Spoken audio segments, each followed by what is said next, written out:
She stood across from me in the living room, arms crossed tight against her chest, her eyes burning with something I couldn't quite name.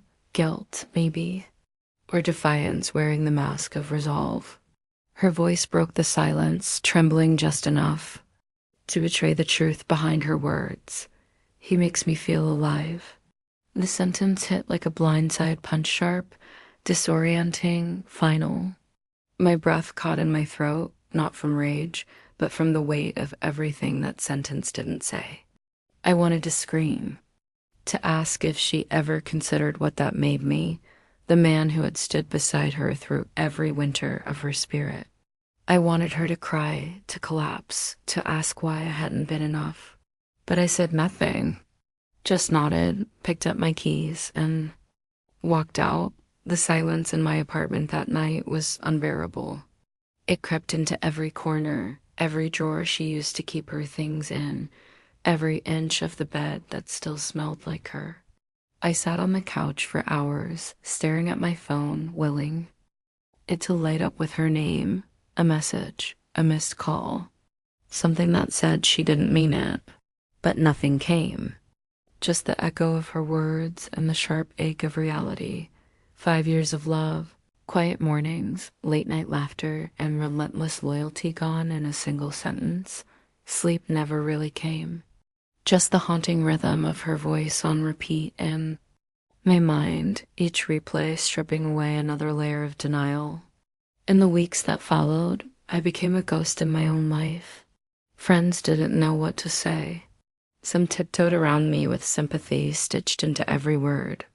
Others disappeared, unsure of where their loyalties belonged. I buried myself in anything that kept my hands moving work.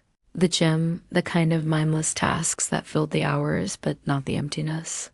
Still, every time I came across a photo of her online smiling across a table from him, curled into his side at concert, lips painted in joy I no longer recognized, it felt like being stabbed in the same tender place again and again.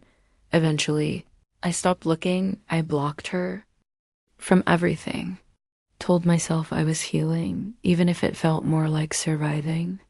The ache never left entirely.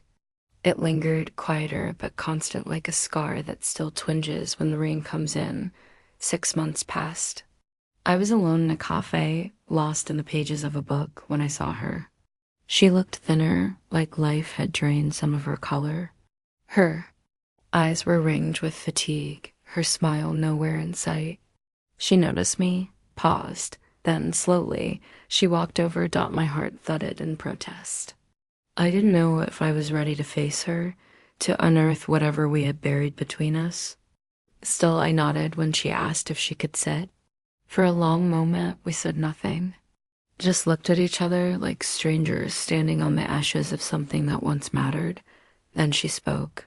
Her voice barely more than a breath. I lied. Didn't respond. I just let her speak. She admitted it all, that he never made her feel alive. That she was chasing a different version of herself, running from the comfort and steadiness we had built together because she feared it meant settling. But in chasing the fire, she scorched everything gentle and good. The relationship with him had grown bitter, twisted. He wasn't who she thought he was. And somewhere in the unraveling, she realized too late what she'd thrown away.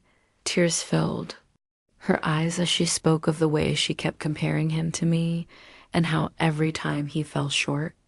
How I always knew her coffee order without asking. How I listened when she spoke about her dreams, even when they scared her. How I made space for her to be soft. You were home, she whispered through sobs, and I walked away from home. I wanted to feel vindicated. I wanted her pain to fill the hollow space her departure had left in me. But instead, all I felt was a quiet emptiness. Her regret didn't erase my grief.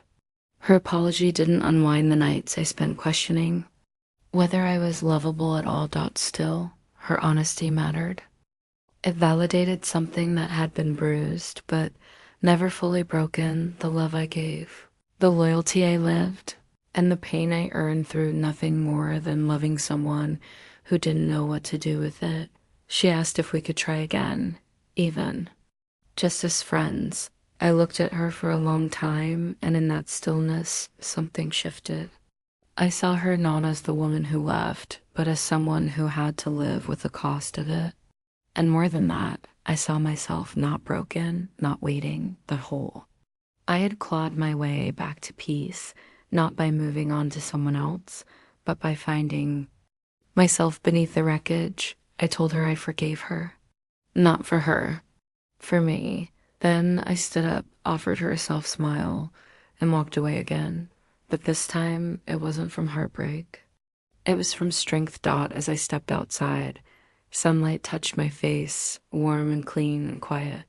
And for the first time in so long, I felt truly alive, not because of anyone else, but because I had survived her and found myself on the other side.